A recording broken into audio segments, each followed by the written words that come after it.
নমস্কার, ভালোবেসে ভালোবাসার আরেকটি ব্লগে সবাইকে অনেক স্বাগত জানাই।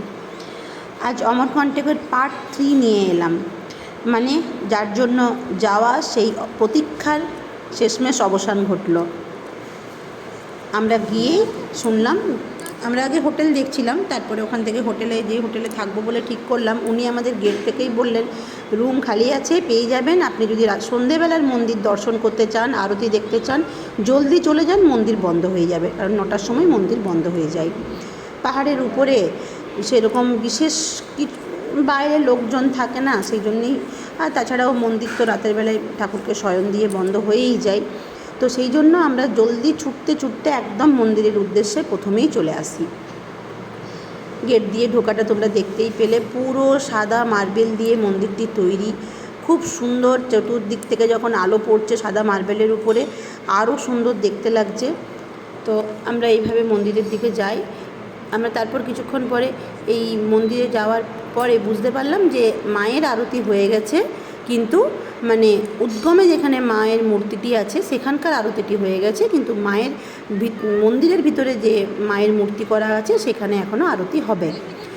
তো তারপর আমরা ওখানে শুনে নিয়ে একটু দেরি আছে বলে এই সাইডটায় এসে মন্দিরটা পুরোটা ঘুরে ঘুরে যাব বলে এই দিকটাই চলে আসি।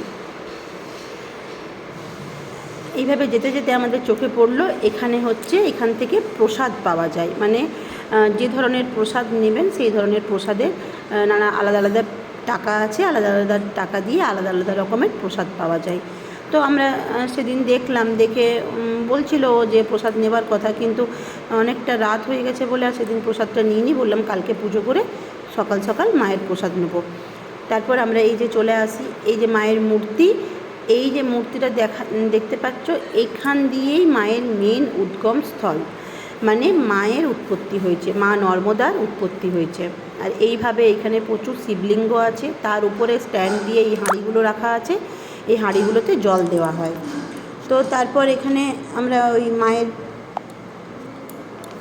মূর্তির দিকে আস্তে আস্তে চলে যাই। এখানে দেখলাম কয়েকজন বসে আবার মায়ের নাম কীর্তন করছে। দেখতে পাবে এটা হচ্ছে মায়ের উদ্গম স্থল, এখান থেকেই নাকি মায়ের উৎপত্তি হয়েছে, মা নর্মদার উৎপত্তি হয়েছে। আর এই জলের মধ্যে দেখতে পাচ্ছ নিশ্চয়ই প্রচুর মাছ আছে। আর মায়ের পাশেই মহাদেব রাখা আছে, কারণ ওখানে মহাদেবকেই মায়ের বাবা বলে মনে করা হয়, তাই পাশে আবার মহাদেবেরও মূর্তি করা আছে। আর ওই উদ্গম স্থল থেকে উৎপত্তি হওয়ার পরে এই দিক দিয়েই মা নর্মদা বয়ে গেছে, মানে উল্টো দিকে, মন্দিরটির পুরো উল্টো দিকে, পুরো পশ্চিমে মা নর্মদা বয়ে গেছে। এই একটাই নদী যেটা পুরো উল্টো দিক দিয়ে বয়ে গেছে। এখানটা এইভাবে ঘাটের মতো করা আছে, এখানে সবাই স্নান করে। তো রাতের বেলা অনেকটাই রাত হয়ে গেছিলো, প্রায় 9টা সাড়ে 9টা বলে সেদিন আমরা আর স্নান করার কথা ভাবিনি। তারপর আমরা চিন্তাও করেছিলাম যে রুমটাও তো এখনও নেওয়া হয়নি, আস্তে আস্তে মন্দির থেকে বেরিয়ে তারপর আমরা আমাদের রুমের দিকে চলে যাই। চলো দেখা হবে নেক্সট ভিডিওতে। টাটা, ততক্ষণের জন্য সবাই ভালো।